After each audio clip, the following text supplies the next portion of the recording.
Okay, so for folks who want like a Bill and Melinda Gates scholarship, that's a full ride scholarship that pays for everything. Like that deadline is already passed, so you need to be on it. Like that's something in August that you're already preparing for, and in September you're submitting. That's a full ride scholarship to college. Like that's the way. That's the best thing that you can do. But I was talking to a Bill and Melinda Gates scholar yesterday, actually two of them. One of them went on to get his PhD from UCLA. Another one is leading the head of HR for one of the largest oil companies in the world.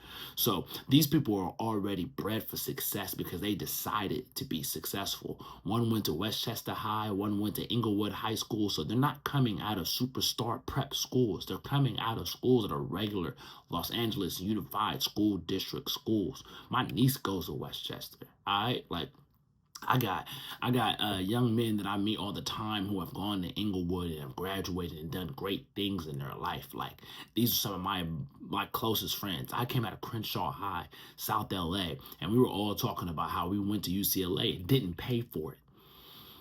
They were Bill and Melinda Gates scholars coming out of Westchester and Inglewood. I got enough scholarships plus my financial aid package to be able to make sure that I actually received money for going to UCLA. And we all talked about applying for scholarships. And I'm telling you, apply for one scholarship a week. But what were we doing? We were applying for almost a scholarship a day. Keep it 100 with you. We were applying for a scholarship a day. We were applying for, and then when I talked to one of the Bill and Melinda Gates scholars, who's the head of HR for a large oil company, he was talking about how he actually applied for one big scholarship, like a Jackie Robinson, 35,000, Coca-Cola, 25,000, Bill Melinda Gates full ride scholarship. He applied for one of those a week and then applied for a local small scholarship that's like $500, $1,000, $5,000 here or there, right? Those are scholarships like Legacy Ladies. Those are going to be scholarships like the United Foundation of Teachers out of New York. Those are going to be scholarships like Above the Grain, which is great for any type of leader or artistic person who has an Asian background. Like those are the people who are, he's talking about applying to the Alpha Kappa Alpha Educational Advancement Fund, aka EAF.org, and applying for their $1,000 to $5,000 scholarships. And those are for grad students too. Let me shout out my grad students one time real quick. Grad students, go to EAF.org on January 15th, and you will see a merit-based scholarship for graduate students. You already have your bachelor's degree. You're looking to get your master's degree, your law degree, your MD. I know those loans are looking scary, and we don't want those loans, right? We want to be able to reduce our overall student financial responsibilities through loans. We want to be able to increase our financial abundance, and doing that through scholarships, aka EAF.org. Grad students, go. January 15th, go, go, go. I promise you, and apply for those scholarships by March, no later than April. The earlier you apply for the scholarship, the earlier they get a chance to read you, and the earlier they get a chance to select you, and then now you may beat out somebody who applies last minute. It's better to even apply last minute, but last minute you gotta apply. You gotta compete with everybody who applied for you. These people aren't waiting until you're like, oh, like let me get all the scholarships at once and then read them. No, they're reading them as they come in, because as they're coming in, they have to be able to read. It might get up to a point where it's 1,000 scholarships, so they're gonna read the first 100 as soon as they come in, and they might pick their top 5 already out the first 100 just because they were the first to apply. See, this is the point of being able to get to something and do something and being consistent and making sure that you're early. We used to have this saying when I got to college in my fraternity: if you're early, you're on time. If you're on time, you're late. If you're late, you are in trouble, because now you're putting yourself in a position to where it's not going to be in your hands anymore. And the most of life is not in your hands. You have to control what you can control. Otherwise, you're just going to end up showing up late to everything. You're going to be somebody we can't count on. And you're going to have to sit here when it comes to scholarships, apply with everybody, compete with everybody, when you could compete with just the folks who are actually early like you. And most folks aren't early. Most folks, you know what I'm saying? The average person showing up just on time. Come on now, right? And then a bunch of people are showing up late, really not giving themselves a chance. So you have to get ahead of the mark. So the lesson of this video right here and right now is that you should be applying for scholarships aggressively, minimum 1 a week. 52 a year. And then write these essays. Once you write about 10 essays, this is a bonus takeaway, you're going to realize that you only need to write like you're writing the same 5 or 6 essays over and over and over again. And what do I mean by that? Most of your essays are going to ask you, one, are you a community leader? If so, how? So we'll talk about what you've done in your community and what you've are going to continue to do in your community and how you've already made an impact in your community. What does community impact look like? It looks like for you as a high school student volunteering in your community by participating in a clothes drive, participating in a foods drive. What does participating in a clothes or food drive actually look like? That looks like volunteering to say that I'm going to pass out the clothes that have already been donated. That looks like saying I'm going to pass out the food bags that we have created for Thanksgiving and Christmas. It looks like saying I'm going to be able to give out these coats that we collected to make sure that people are warm in New York, New Jersey, Chicago, and these places where it snows during the winter.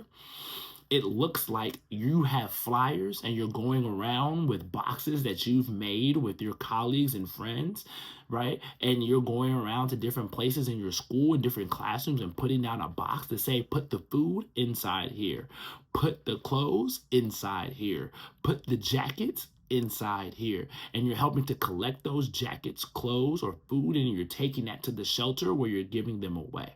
It looks like you're participating in the community. How often do you need to do this? By the time you graduate, you should really have 50 to 100 hours of community service, no matter who you are. No matter who you are. 50 to 100 hours. When I went to high school, it was a requirement. I'm not going to go into an old head speech like back in my day. We used to just volunteer in the community. We was out here giving our time because giving our time allowed us to be able to make a community impact. We all wanted to be Martin Luther King and Malcolm X and Rosa Parks and Bernard. You know, just like, come on, man. Like, I guess I just went on that rant. But yeah, dog, we used to be out here in the community actually impacting people, doing things. I used to take the trash cans out for these elderly sisters who lived across the street from my neighborhood. I volunteered at my, we used to call it Little Angels. It's this daycare that was right up the street over here in View Park. I used to walk up there because I just lived so close, right? And I would volunteer and give my time during the summer, man. Come on, dog. Like, this is what you got to do. Like, you got to be really a person that we want to root for. And we want to root for somebody that actually empowers and impacts the community, that's pouring into somebody else. The last thing, the most valuable thing that you have in your life is your health. The second most valuable thing that you have, the top currency in the world, is time. You don't get time back. Time spent is time spent. You can't bank it up. You can't get more. Life is short, dog. Everybody doesn't make it to 21. Everybody doesn't make it to 31. Everybody doesn't make it to 41. Like, you have to really be appreciative of that. So to give your time and go out and help someone else that can't give back to you, you giving out jackets, but you already got one. You giving out food, but you already ate today. You're giving out, come on, man. And you're over here, it's like, this is what you should be doing. You should be impacting and empowering the community. So most of your essays, they're going to ask you, how are you making an impact in your community? How are you a community leader? What does the community need? What have you done in your community recently? I just asked you the same question 4 or 5 different times, 4 or 5 different ways. And what you can do is write the same essay. And you just edit that essay. You have this is my community impact essay.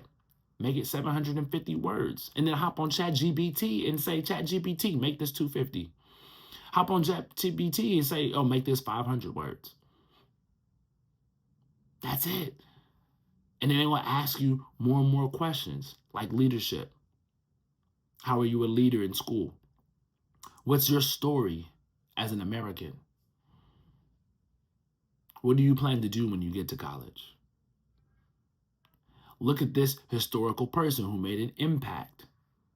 How would you like to make an impact like this historical person? I bet you that essay is probably about gender equity, or it's probably about racism and how they overcame racism, or how they overcame poverty, all right? Or how they became a doctor or how a lawyer and used their profession to be able to impact Americans at large.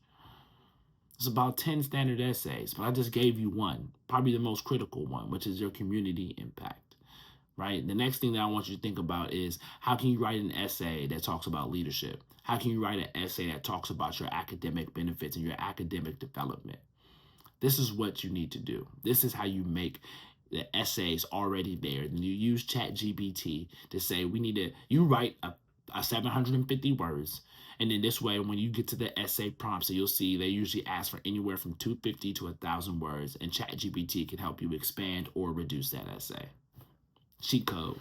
Come on, dog. It's too easy. It's 2025. It's too easy out here. Come on, dog. I'm Professor Miles, man, and thank you for listening. But the main thing that you need to know is don't be shy. Just apply to those scholarships. Let's get those scholar dollars.